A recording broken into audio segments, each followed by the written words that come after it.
Kelvin's timed by a minute. We got to watch this. So we have Kelvin here. He's ready for your questions. Yes, sir. Where we like, we'll start here on the left side, fifth row. Dan Peck, ESPN 106.7 in Auburn. Former teammate of yours, Trill, now on the Auburn defensive line. Just what's Auburn getting in Trill Carter? Yeah, definitely a hardworking young man. His time at UT, he showed me a lot of his character and the way he goes about business. So definitely a hardworking and respectable young man. Stay on that row. Adam Ogburn, K10 TV out of Sherman, Texas. Kelvin, I mean, just how much confidence does it give this offense that Quinn Ewers returning for his third year as the starter? Yeah, it gives you a lot of confidence, especially because the more you can spend time with a guy and play with him, the more you can gel with him. And even then, we have guys behind Quinn and even like other backups as well who would just gel right into our playbook and scheme as well. So it's very exciting. Right side on the aisle. Jeff Howe, Horns 24/7. Kelvin, when you look back at your sophomore year, where did you feel like you grew the most from your freshman year? And as you kind of went through the offseason, where were some things that you felt like you really wanted to work on going into your junior year? Yeah, from freshman to sophomore year, I feel like the consistency of me being more in tune with the game.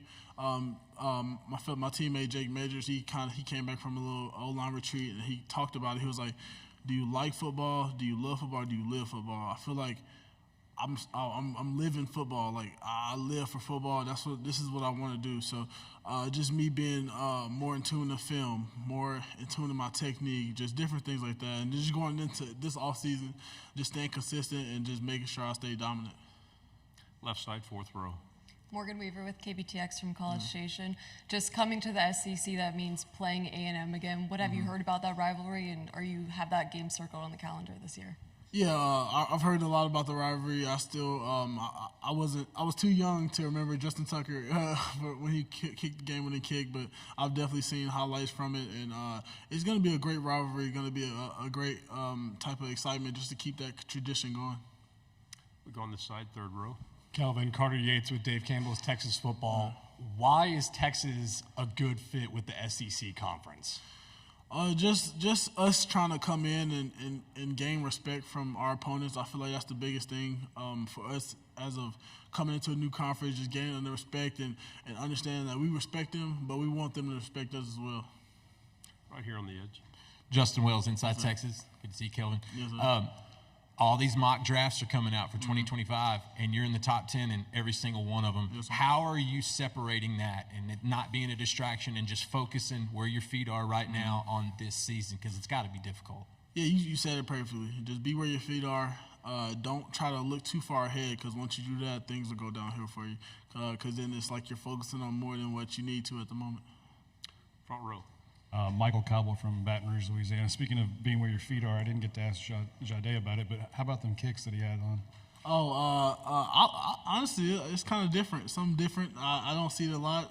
I got out the car when we were getting ready to come out here, and I'm like, what, I was just asking, what did he have on? So it was kind of pretty cool just seeing him. You know what I'm saying? Just kind of flared up and try some new stuff. Stay here on the left side. Jacob Morris, Big Trail Nation. Joining the SEC, another rivalry Texas gets to renew is with Arkansas, a long historic rivalry. Just how excited are you for that game? How excited are you to go to Fayetteville?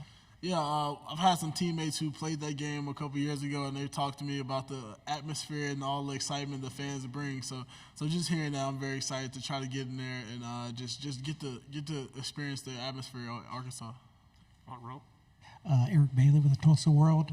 More rivalry talk. As Oklahoma and Texas fan bases learn about the SEC, how would you describe OU Texas to all the SEC fans?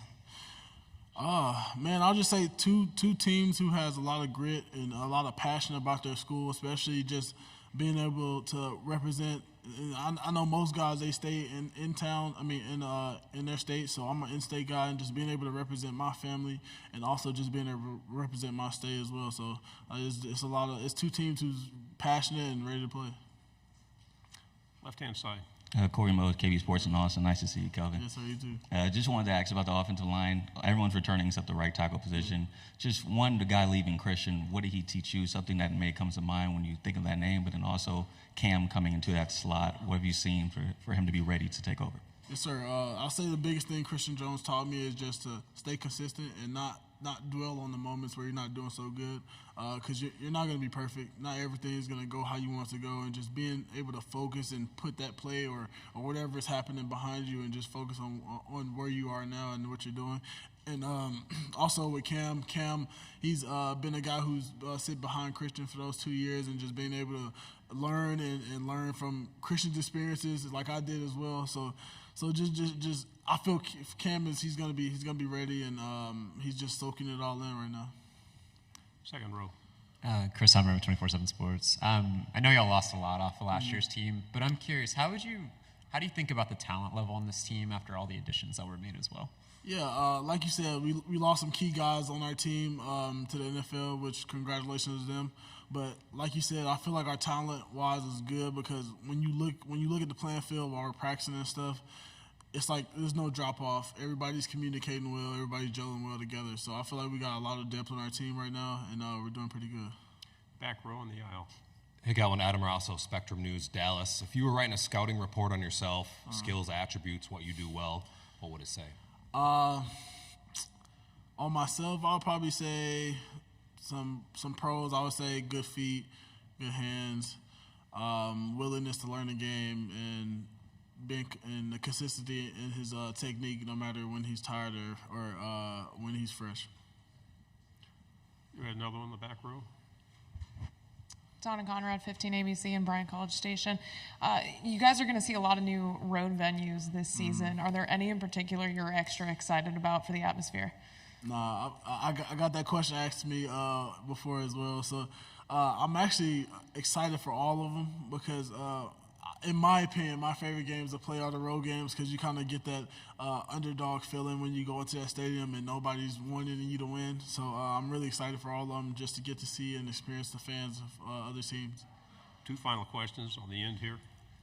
Did you talk trash to the team when you got the highest rating on the team on NCAA? No, I didn't, but they did. I definitely heard it from my teammates. I got a little stuff from my teammates. So anytime I mess up on the game, they let me hear it.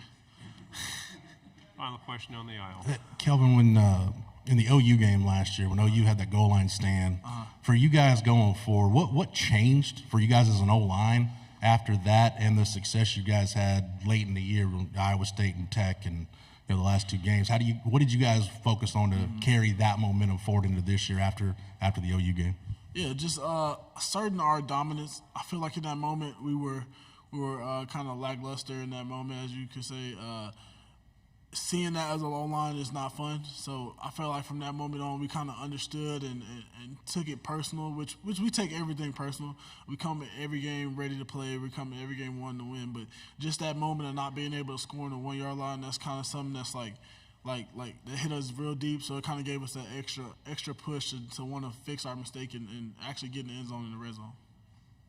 Kelvin, good job. Thank you very much. Thank you, guys.